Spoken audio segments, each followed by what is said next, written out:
What is going on, everyone? This is Cody here with Drew Coates Sports Talk. I am coming at you guys with a Monday night episode. It's following the Monday night football game with the Packers and the Raiders. I am doing this solo, not because of anything in particular other than just Drew's been super busy with his new gig of being one of the assistant coaches for Sanger West Boys varsity basketball. So I don't know if he gave you guys the news last week. I don't think he did. So if you guys are not aware, if you guys could give him a quick shout out for me and say congrats, because it's been a pretty cool journey to hear about him, you know, being asked to join the team and all that stuff. And he has a lot of great love for Sanger West and their sports programs. And as I'm sure everyone knows by now, is he is, you know, the quote unquote, or at least what I call him, and from what it sounds like everybody else calls him, the voice of the Sanger West Hornets, because he does the football announcements, he does the basketball. I think he's going to try to doing baseball this year as well. I know he did it last season, but anyways, regardless though, this is just done by me solo, just because schedules just couldn't line up to do an episode where we're both together. So I'm here to deliver the post-game reaction for the Raiders and the Packers, and I'll also be recapping week 4. I'm not quite sure if Drew's going to come with his own episode. I'm sure he will. If you guys haven't listened to what he did last week, you guys definitely want to go and listen to it now and then come right back. He gave you guys his top 7 picks for betting. So if you guys are into that, go check that out. Although this week is already passed, so you might want to stay tuned for whatever he gives you guys for this week. But for now, it is me doing this one. So before we get started, though, please go and subscribe to the YouTube channel. Go subscribe to our podcast. It's available wherever you get your podcasts at. You can also find us on social media. We're on all the big social media platforms, you know, Facebook, Twitter, Instagram, Threads, TikTok, you name it, we're on it. And also, too, you can go check out all of our content at drewcoatessportstalk.com. If you guys want to go check where it's all at in one spot, you can go to our website as well. And also, too, I want to give a quick shout out and a thank you to our affiliate partners and sponsors, first being FNX Fit, also Fanatics and SeatGeek. All of our partners, their information will be on our website and also in this episode description card. So please go and check all that out. And if you guys are looking for discounts on anything from workout supplements to tickets to sporting events to team gear, team merch, go check out our links down below and get all those great discounts. And yes, any of those links that you do use help support our podcast and help support us. So we'd appreciate it if you guys did that for us to keep us going. So without further ado, let's dive right into post-game reactions to Monday Night Football.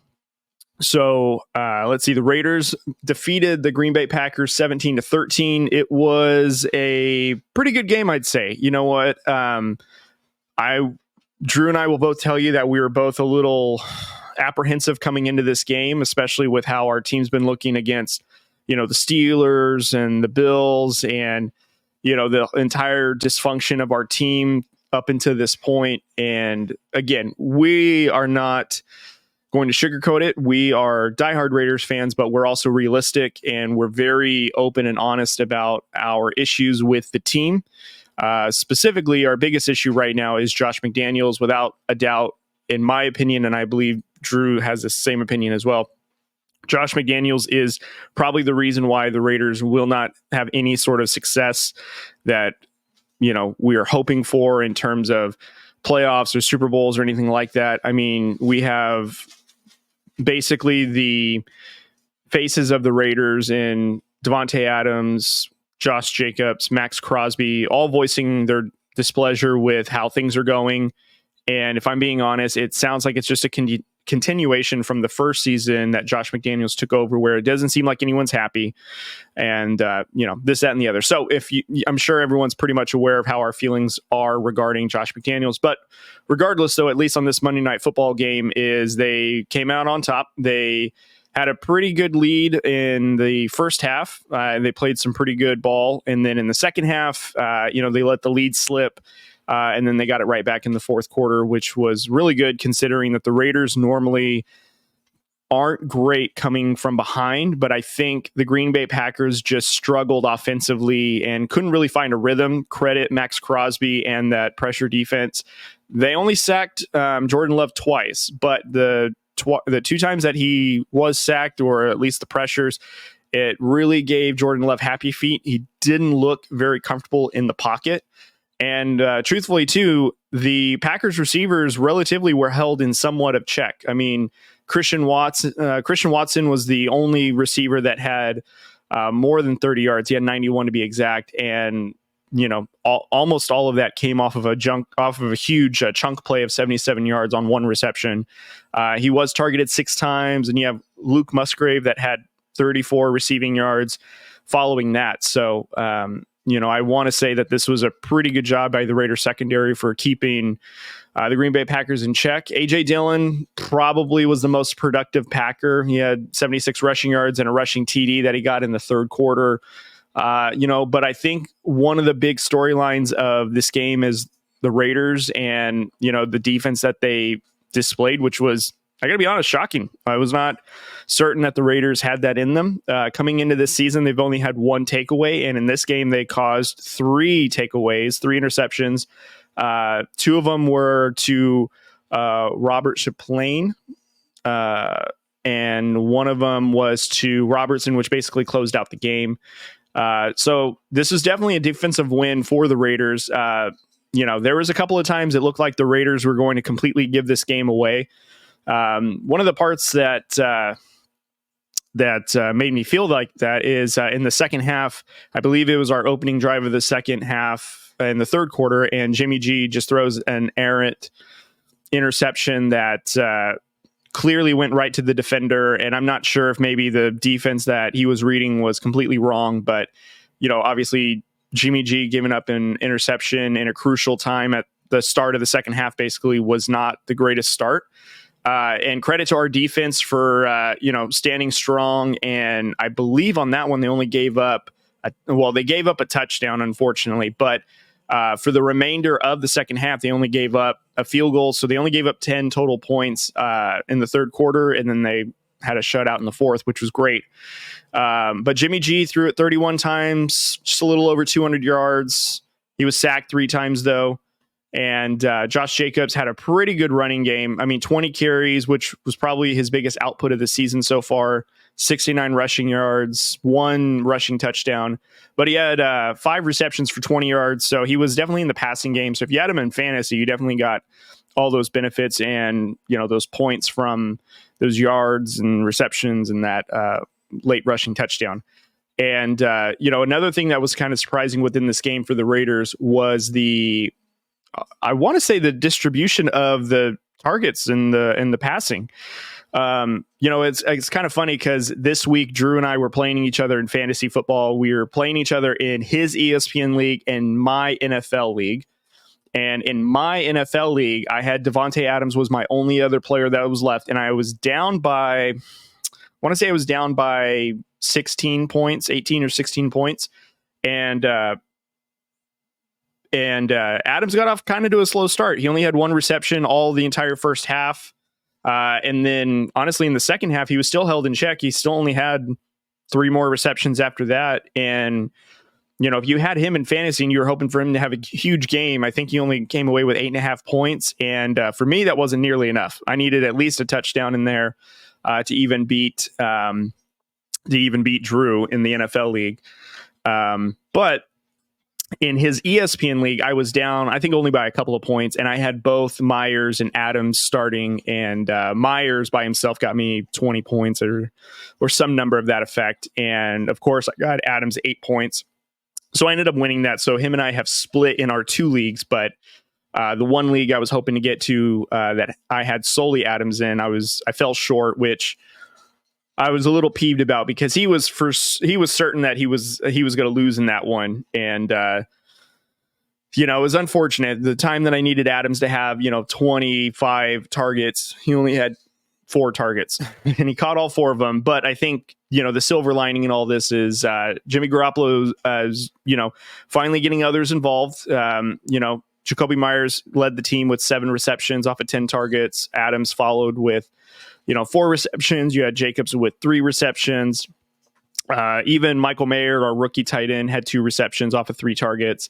We even had Hunter Winfrow's sighting. He had run one reception. Austin Hooper is in here as well.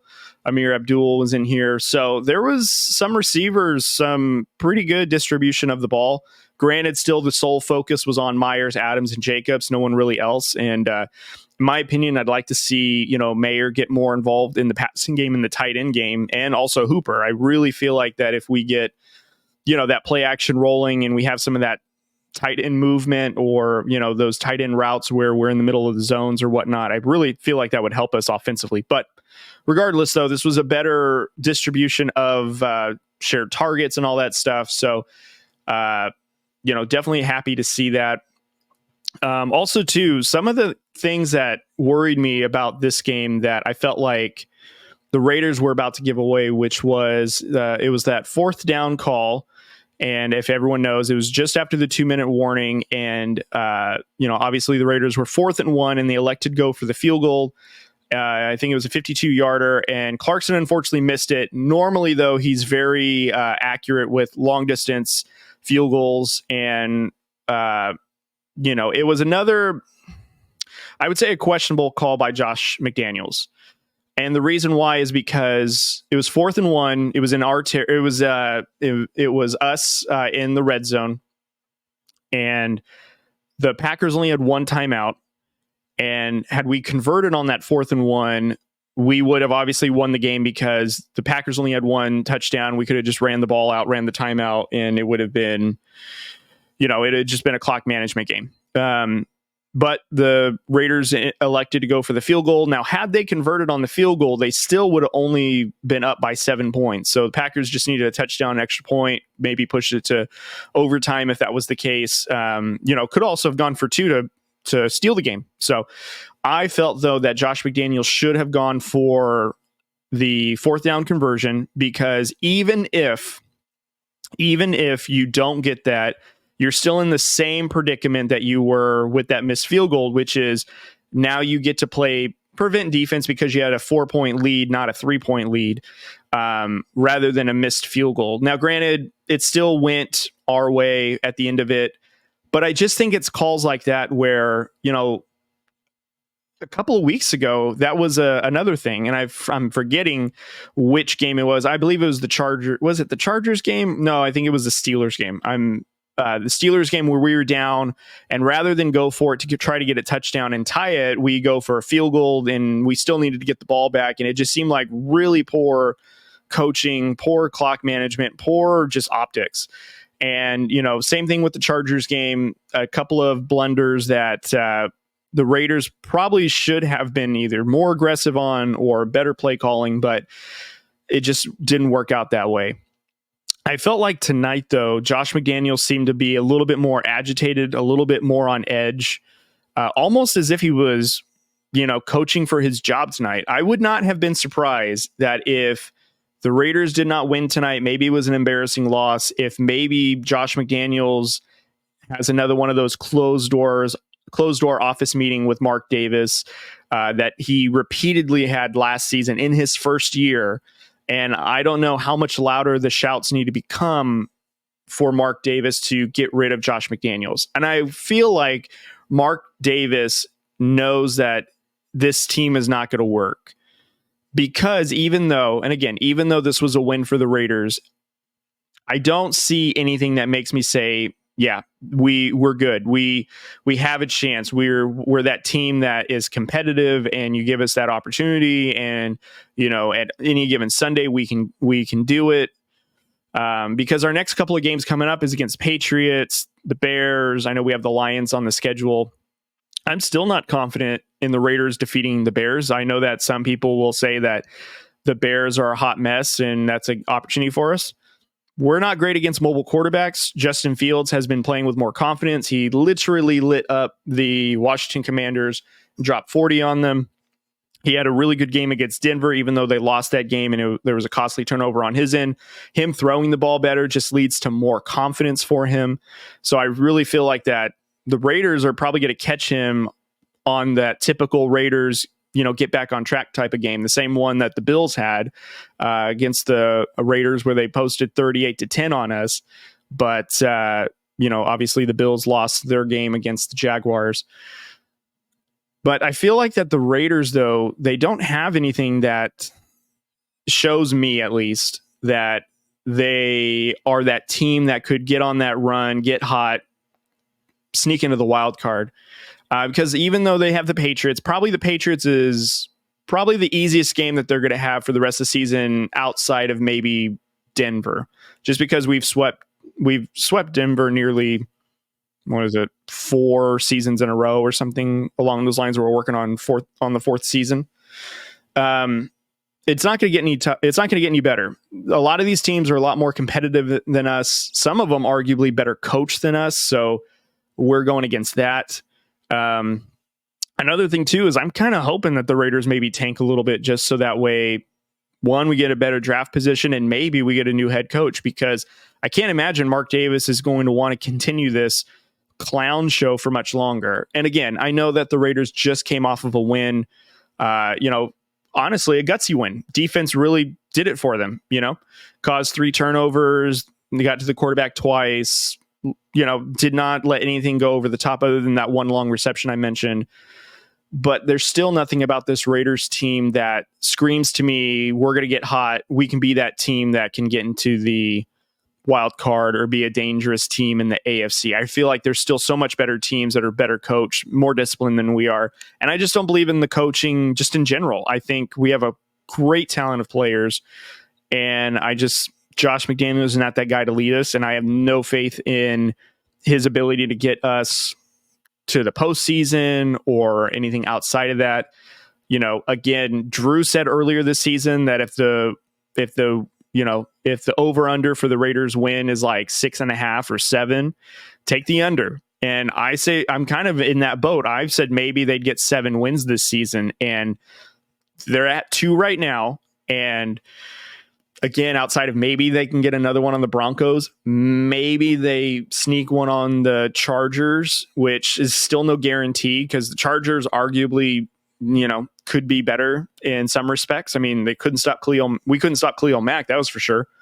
I'm just not sure where the other 5 wins, and it's probably going to take at least 10 wins for us to get into the wild card. How some of these teams are playing, or how competitive some of these divisions are, way more than us. So anyways, that's my little deep dive into the Monday Night Football game. Let me know what you guys think. Maybe I'm being a little too critical of the Raiders. Maybe I'm not enjoying this win, but I still saw some things we needed to clean up. And again, I think, if I'm overreacting, then that's fine. I truly think it's Josh McDaniels has led us to this point where we can't even enjoy good victories, because I feel like I'd be giving my hopes up, or I would be setting myself up for failure if I were to say, oh yeah, we're definitely on a roll now, when truthfully we're not. This is one of the few games that we'll probably win, but we still look like the same team that has trouble closing it out. We look great in the first half, second half, not so much, even though this game looks like we were pretty good for first and second half. We'll enjoy this victory, but I believe the next game we're playing, and I'll double check too, I'm pretty certain our next game is against the Bears, which again, is against the Patriots. We play the Patriots on Sunday, and it looks like it's an afternoon game, but that is in Vegas, so we have another home game. However, some of these away teams have been filling up Allegiant Stadium, so I haven't seen the Raiders have a home game yet, except for the Chargers game when we were in LA. That's probably the only home game I've seen them have all season. So, but we'll see, man. I know there's a lot of season left, and as long as we're not as bad as the Broncos, I think we're okay. But we haven't even scored more than 20 points all season, so we cap out at about 18 is the highest we've scored against the Steelers. And to be truthful, I didn't know if this team would continue to even manufacture any offense as the game wore on. So we're very fortunate that it was more of a defensive battle than it was offensive. So anyways, that's the Monday Night Football recap. So I'm going to go and talk about a couple of games I'll try to go through as many of these week 5 games as I can, with a little bit of a quick recap and some thoughts on it. Bears got their first win on Thursday Night Football against the Commanders. They had 40 points against the Commanders 20. Josh Howell had almost 400 passing yards, but Justin Field, had, I think he was knocking on the doorstep of 300. He was at 282. 230 of those, though, were to DJ Moore. And he also had 3 touchdowns. If you have DJ Moore, you started him, good for you. I do have him in another league, and I unfortunately benched him because I did not like the Thursday night matchup. And honestly, I didn't think that he would have 59 points. I would have lived if he had 15 points, but 59 points, honestly, cost me my game. But anyways, the Bears and Commanders, I don't think this makes the Bears any more special. I think the fact that Justin Fields 2 games in a row looked really good passing wise is great for if you own him in fantasy maybe, and you're not sure if you want to use him as like your number 1 quarterback or have him on your roster. I think this means that he's at least a good option, and he can throw the ball. Believe it or not, you guys. I know that maybe in this Bears organization he's not thriving as much as he should. And that's maybe another conversation, because I wouldn't be surprised if I see Justin Fields on a different team next season. I'm sure that there'll be teams lining up to pay for his services, even though maybe in the Bears organization, he's not looking the greatest, but he's still showing that he can throw. And yes, he has regressed in a lot of respects. But the argument could also be because of, the coaching that he's having to do, especially if you're a quarterback that is getting 1,000 pieces of information and not given the opportunity to just be yourself. That could really mess you up. And, I'm rooting for him in the sense of like, I want him to succeed. Never want to see someone just outright completely just tank. It's never good for the game of football to have poor quality play on the field, So anyways, a couple of game recaps here. We have the Giants lost to the Dolphins 31-16. Dolphins offense just absolutely obliterated the Giants. Danny Dimes not looking like he's worth that $40 million, which everyone said to the Giants in the offseason, and I know too, the argument is what better quarterback option was there? Which I'd say, hey, yep, you're right. That's very, very true. But you could have probably drafted a quarterback in this draft. There have been a couple of rookie quarterbacks that have worked out pretty well. And I'm sure if the Giants really, really wanted to move off from Danny Dimes or even acquire another quarterback, they probably could have done that. But hey, you know what? Danny Dimes got paid. Maybe you guys can move off from him next season, but Giants don't look very good at all. Dolphins look like the best team in the NFL until they play against the Bills, who served them up on a platter last week. Next game is the Jets and the Broncos. Jets defense really came to play, really made it tough for the Broncos. There's 21 points that the Broncos gave. I know it was like a come from behind type of thing, but, Russell Wilson making some costly turnovers late in the game. Zach Wilson, I think, he did have 1 turnover, but I think truthfully, it could be one of those things where if the Jets defense is that good, which it looks like it is, it could be a very similar to the 2000s Baltimore Ravens, where the defense is basically winning games and you just have to not turn the football over. And I would say this is Zach Wilson's second game in a row where he didn't look terrible. He had a really good game against the Chiefs where he threw a lot and he looked a lot better than he should have.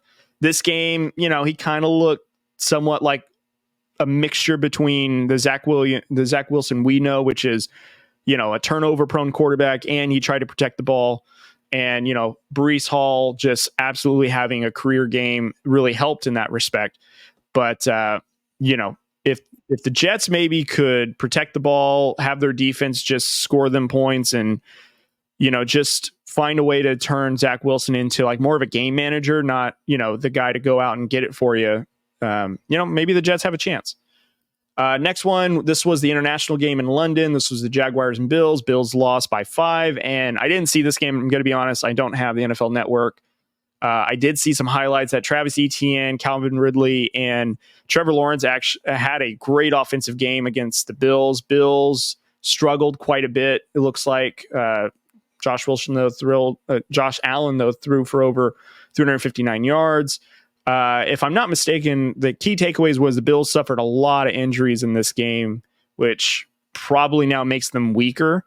And truthfully, they were looking like one of, again, the top AFC teams before all these injuries. And now that that's coming up, maybe they're slowing down. Maybe they're going to come back to normal. Who knows? All right. So we got Texans and Falcons. Got to be honest, no one really cares about that. So moving on. Lions absolutely destroyed the Panthers. I think the Lions are still in their season of, absolutely demolishing teams and looking like an actual well-run offensive and defensive team. If I'm not mistaken, they had a couple of injuries in this game that might cost them down the road, but still, offensive line looks absolutely great. Jared Goff, I don't know, maybe a dark horse for MVP just because he's been looking really, really good in this game, in this season. And Lions, man, look really, really good. Now, I don't think they can beat the 49ers, or them maybe even beating the Eagles would probably be a stretch, but I think they could probably hang with some pretty tough teams. Definitely be a tough game to win. And I mean, Chiefs, granted, first week of the season, they didn't have Travis Kelce. And as we know, the Lions took that one, but who knows, man? Let's see if the Lions can keep this up. But after 5 weeks, they're looking really good.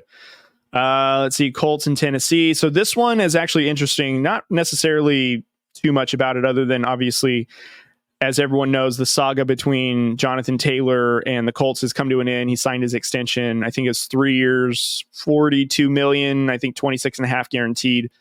And another key in this game is Anthony Richardson left this game injured.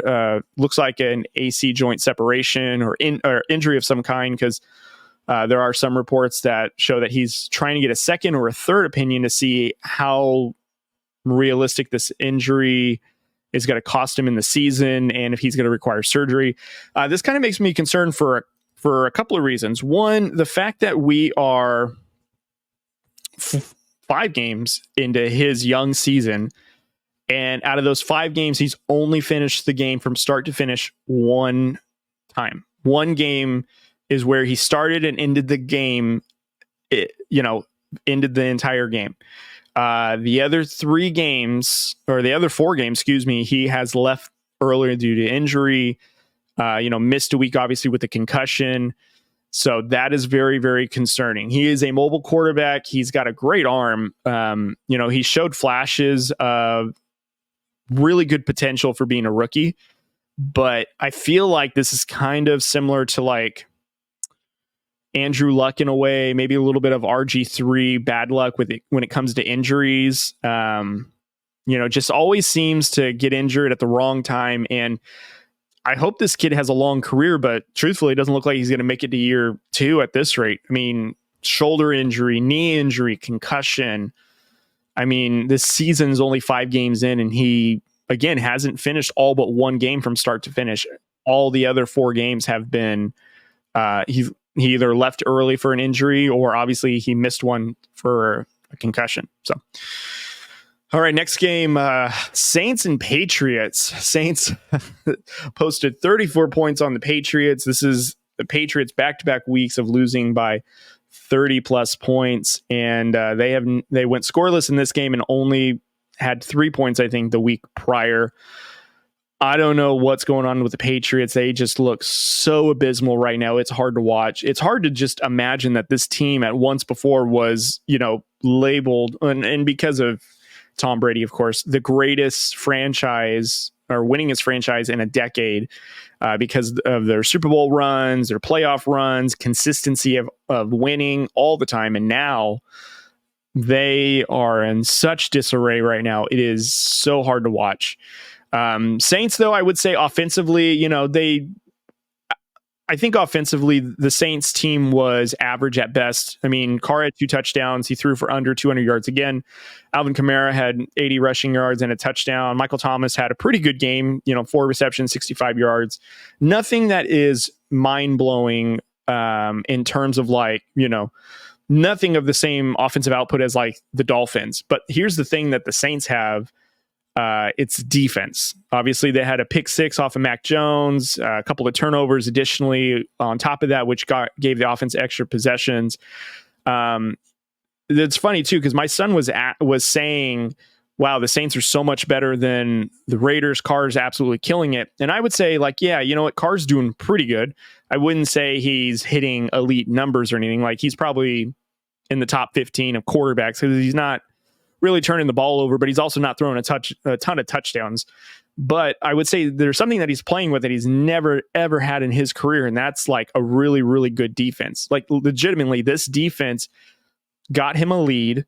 He added on to it, and they defended that lead. And I don't think he's ever had that in his career. I think Carr, for a lot of the years, obviously all of his years that he was with the Raiders, it's either been playing from behind, being, you have these games where you have a huge lead, like the Raiders would have a huge lead, and then they would give up the lead, and then he would have to bring them back from the brink of losing.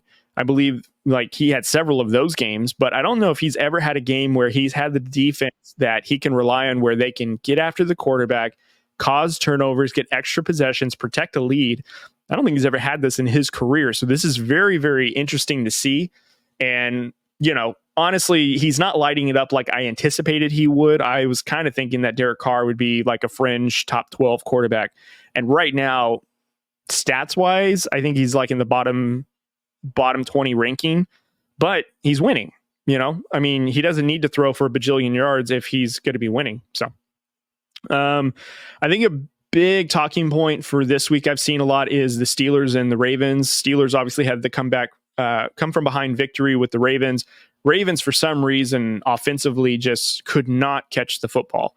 Obviously Lamar Jackson had, that notable holdout and, signed a pretty substantial extension. And honestly, I thought he threw the ball fairly well. But I think what's striking is, you have these weapons, Zay Flowers, OBJ,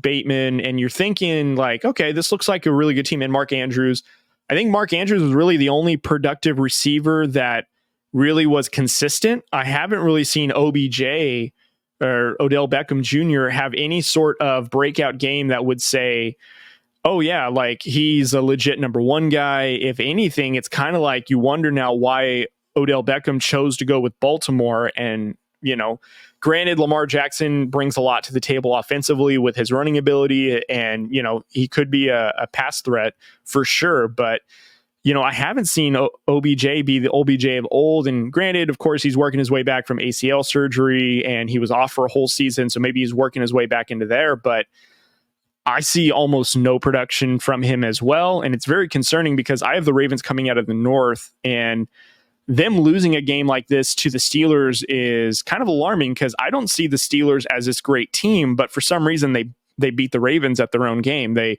took care of the ball and they took their shots, and by all accounts, they have a worse, I guess, offense than the Ravens, and yet they won. So very, very, very interesting. Still a really interesting rivalry that the Ravens and Steelers always have. I'm sure a lot of people would have taken the Ravens in this game just with how hot they've been. But again, you can never tell with these NFC North rivalries.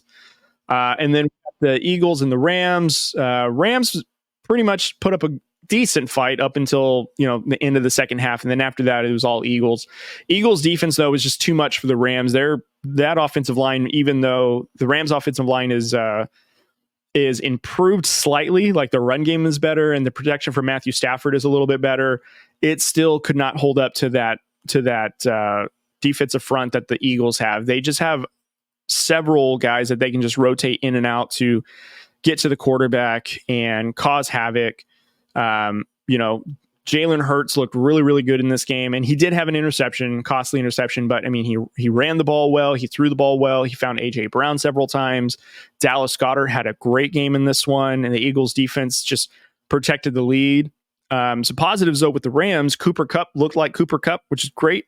And, Puka still had a really good game, pretty good considering, he's coming into this game as a rookie, and the fact that he still had a bunch of target shares and he had great production with Cooper Kupp back is pretty telling. And it's, if you have either one of these players, you can probably bank on that they're going to be integral parts of this Rams offense. But I unfortunately think that the Rams are probably not going to do much other than be a fringe wildcard team, if that. I don't even know if they're going to push for a wild card, but we'll see. I mean, they started off looking pretty good. The Eagles defense tightened up and their pressure was able to get home to Matthew Stafford, and they didn't really have a response for that. So we'll see how they do next week. I'm not sure who they play next week. I want to say it's not the Cardinals, but anyways, it'll be very interesting to see what they do. And then we have the Bengals and the Cardinals. Bengals won 34-20. Cardinals had a bunch of injuries in this one. James Conner went out. I think they had a receiver that went out with an injury as well. The Bengals, though, offensively looked almost back to normal. Joe Burrow had over 300 yards, 3 touchdowns. Jamar Chase, though, had 15 receptions, 192 yards, and 3 touchdowns. And Joe Mixon had a pretty good rushing game, 81 yards, 25 carries. Pretty good, stout running.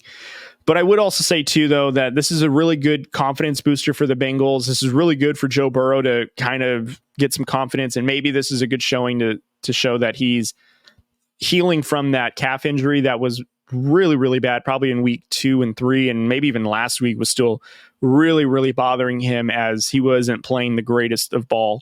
And now this was a pretty good showing, and I would say, this is a really good confidence booster game, and I believe the Bengals are playing next. I think they're playing the Seahawks in Cincinnati. So this will be a really good test for them. Cincinnati has Seattle has an okay defense. I wouldn't say it's elite, but I would say it has its moments, but nothing that I don't think Joe Burrow can handle. And I think if this could continue the confidence of the Bengals, maybe this can get them back on track. And, who knows? Maybe they could end up taking over the North, because it looks like it's going to be very competitive. And truthfully, you're going to want to win as many of these games that you're supposed to win as possible in order to have a chance to get into the postseason. So let's see. Next game was the Chiefs and the Vikings. Chiefs won by a touchdown. Vikings did okay. They're falling to 1-4, though. I gotta be honest. I did not think that the Vikings would be nearly a bottom something of a team, considering with the offensive weapons that they have, but they have absolutely no defense. No such thing as defense. Minnesota completely sold the train on that one. There's nothing remotely competitive about this defense. They couldn't stop anything, or what's Stephen A's favorite thing, they couldn't stop a nosebleed if they tried. So they look very, very, very poor on defense. Kirk Cousins, though, still throwing a lot. And I mean, still threw a lot considering that Justin Jefferson went out with a hamstring injury, I believe. And, still almost came back, but still wasn't enough with the Chiefs. A little storyline with the Chiefs, though, other than Taylor Swift, which I'm sure everyone is very tired of hearing about. Obviously Travis Kelce left early with what looked like to be a very serious leg injury or calf injury, very similar to what it would look like if an athlete had torn their Achilles, where it was basically a non-contact play and they went down grabbing their foot or their ankle. And fortunately, he was able to come back and he actually scored a touchdown afterwards, which is great. So it looks like that he will probably be okay if he was able to come back from, maybe it was a light ankle sprain, maybe it's nothing too serious. So, and then the final game was labeled as America's Game of the Week. The Dallas Cowboys going into San Francisco, going against probably the number one team in the NFL right now, the San Francisco 49ers, and absolutely dominated. The 49ers absolutely big brothered the Cowboys. There was absolutely nothing the Cowboys could have done to be competitive in this game. Dak Prescott would have had to play an elite level, which we all know Dak Prescott is not an elite quarterback. And I think Dak is a good quarterback. Maybe depending on who the team is, he's a very good quarterback. But Dak Prescott, he's got to make mistakes. He's got to cause turnovers. I think Mike McCarthy got out coached in this one as well. Kyle Shanahan just had a better offensive scheme. This defense absolutely lit up the Cowboys in every sense of the word. Cowboys, had one really good touchdown where Dak Prescott put it on a really good place for his receiver to get it, and they scored that one lonely touchdown. And then after that, it was the George Kittle and Christian McCaffrey show. Brock Purdy, I gotta say, I was a little always apprehensive about Brock Purdy just because I felt like, you know what, he's just playing clean football and, he's just a player that, he's in a good system that's quarterback friendly and he's not, he's doing his thing or whatever. But I don't think, he's elite in any sort of fashion. I don't think he's really that much of a difference maker. And I got to be honest, he had 4 touchdowns in this against the Dallas defense. And yes, he has an elite offensive line and he's got Christian McCaffrey. He's got really good weapons. But I have to admit, I was watching some highlights of other games that he was a part of where Brock Purdy is, man, he is a very good quarterback for someone that is labeled Mr. Irrelevant, obviously, because he was the last pick of the draft or whatever.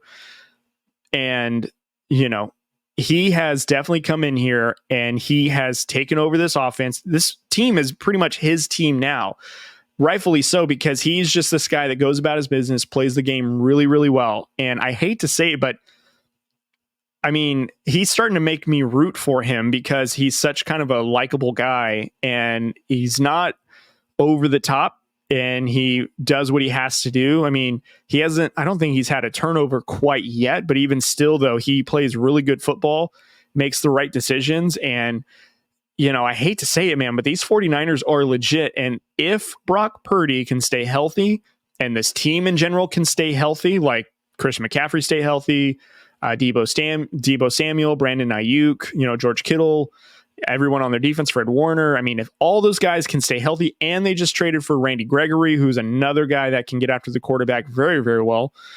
If they can all stay healthy, man, I don't know who can beat this team. I hate to say it. I think the 49ers are the outright favorite in the NFL. I would say that if the Chiefs and the 49ers were to play today, I think the 49ers would absolutely have their way with the Chiefs. I have to say, because they will get after Patrick Mahomes, and Patrick Mahomes has a pretty good offensive line, but I think the one thing about the 49ers is they have a plethora of pass rushers. They have an elite set of linebackers, and their secondary is pretty good in coverage as well, where they're not really breaking down too much.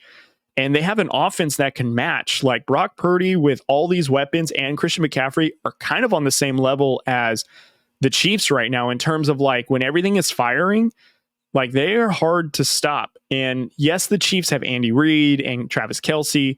But another thing that the Chiefs really don't have is they don't have that number one receiver. Like they're still kind of figuring out, is it Sky Moore? Is it the rookie Rice that they drafted this past draft? Is it Kadarius Toney? Obviously, Travis Kelce is the number one target in this offense. But you just have some guys that look good in moments, but can they sustain it longer than that? Are they a team that could carry this for an entire season? And I think that question could be answered as a yes to the 49ers. And I think it's kind of like, who knows for the Chiefs. So I think that's very interesting. I mean, it's going to be very, very interesting to see how the rest of the season plays off. I'm not sure who the Niners might lose to in the rest of the season. I'm going to take a look at their schedule real quick. I think the Cowboys were a pretty decent test. I mean, the only team that has given them really a run for their money is the Rams. They only beat the Rams by 7, but every game this season they have posted 30 points. The only other team that I can see that might give them trouble, the 49ers that is let's see, they have the Bengals and the Jaguars in back-to-back weeks. Bengals are in California. They have to go to Florida to play Jacksonville. That might be maybe a question mark there just because maybe offensively, but even still though, I mean, that's a big if in my opinion for the 49ers to lose to one of these two teams. So, I mean, maybe they have to go to Philadelphia in December to play the Eagles. That probably might be their only loss of the entire season. I do see, though, them probably losing the final game of the season because I can easily see the 49ers locking up the number 1 seed, maybe resting everybody else during week 16 and 17 of the season. and maybe they finish the season 4-13 or 15-2 or something along those lines. But realistically, the only game that makes sense to where they can lose is the Eagles in Philadelphia in December. And then, after that, that's pretty much it. I mean, again, if they can just stay healthy, they could easily run the table. And that's scary to say in just week 5. And I don't want to sound, reactionary or anything of that nature, or make it sound like, recency bias. But honestly, I just don't know of what team that's on their schedule, I would say, that maybe could push them into having a loss this season, because they don't play the Lions this season. That might be the only other NFC team outside of maybe the Eagles that can probably give the 49ers a run for their money. And that's just in terms of, they have an offensive line that might be able to protect Jared Goff enough, let's say, to get the ball out to the receivers. But even still, though, that pass rush, though, is still getting home in no time at all. And, defensively, what are you going to do for all the Niners' offensive weapons? So I think that's a huge, huge question mark as well. And, for the Cowboys, I still think they're probably the second best team in this NFC division, in this NFC East division. They're probably going to have a bounce back win against, they play the Chargers now in SoFi Stadium. So they're going to stay in California. They're going to have a Monday Night Football game against the Chargers. It's a homecoming, or not a homecoming, but it's a revenge game for Kellen Moore. That might be an interesting game. The only reason why I might be curious to see if the Cowboys can win that game is because, they have a pretty good defense, but the Chargers obviously have Kellen Moore, who knows just about every offensive weapon that they have, and Dak, but the Chargers don't have the greatest defense. So that rush defense, might get had by Tony Pollard. Dak Prescott probably would have a pretty good bounce back game against the Chargers. But also too, though, Dak Prescott may struggle against this team as well. So it is on the road. It is in California. So we'll see. But anyway, so that is my NFL Week 5 rundown. So I'm not sure if Drew's going to record an episode later this week, or if he will or if he won't. But I did just want to get on here and just kind of go over Week 5. And obviously, I did want to talk about the Monday Night Football game and then just give my perspective and, my thoughts about it. And, just kind of, rant a little bit, because yes, it was a good victory for the Raiders, but I still have a bunch of issues with the Raiders. And, as I said a dozen times on here, if Josh McDaniels is still coaching this team, I'm not sure how far this Raiders team is going to go, but it's certainly not the postseason. So anyways, just wanted to give my opinions on that. And I'm very excited because the NBA is about to go underway. I know a lot of preseason games are going on right now. So the Lakers beat the Nets in a preseason game. Not that it matters, but it's preseason. And of course, a little bit of some NBA news. As everyone knows, Damian Lillard was traded to the Bucks, which is crazy. It's been kind of a crazy NBA offseason. The Lakers had a lot of really good offseason signings. And, one of the things that kind of got forgotten about is Bradley Beal being traded to the Phoenix Suns in the midst of all the offseason chaos with the NBA. So that's actually going to be really, really fun. I think they tip off in 2 weeks, I want to say, is when the season tips off for the regular season.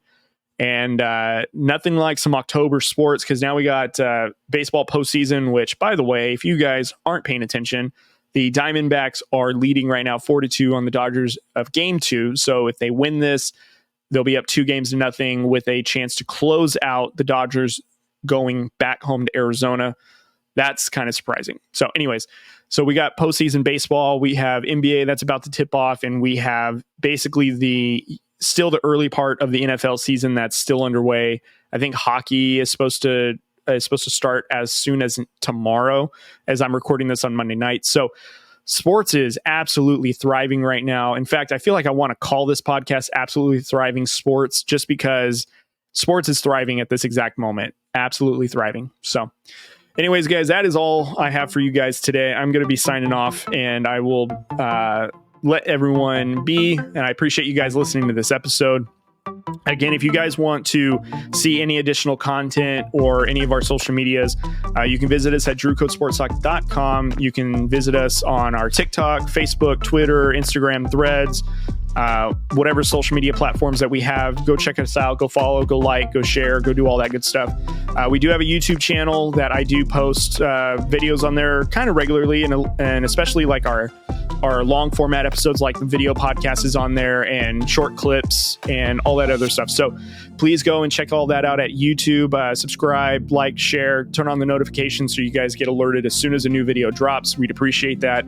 And also to check out the audio podcast that we do. It's literally the exact same episode. You can find us on Spotify, Apple Podcasts, iHeart, Google Podcasts, or wherever you listen to podcasts. We're available on all those major platforms. So go give us a listen.